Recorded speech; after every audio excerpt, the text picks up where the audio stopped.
We're in Afghanistan as we were in Germany post-World War II. That is, for at least a half a century.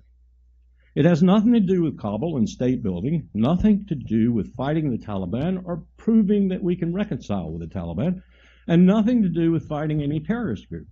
It has everything to do with three primary strategic objectives. And I really, as a military officer, as a professional, I don't necessarily object to these objectives, but I believe the American people probably ought to be told about them, and there ought to be a debate as to whether or not they want to spend their money on these objectives. First objective is to be in the place that Donald Rumsfeld discovered was the most difficult country in the world to get military power into in 2001, and take my word for it, it is.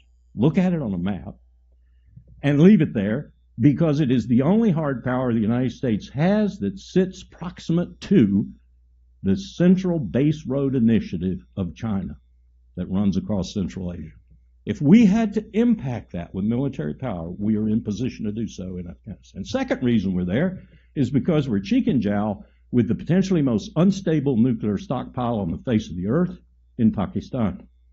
We want to be able to leap on that stockpile and stabilize it if necessary. And the third reason we're there is because there are 20 million Uyghurs, and if the CIA has to mount an operation using those Uyghurs, as Erdogan has done in Turkey against Assad, there are 20,000 of them in Idlib in Syria right now.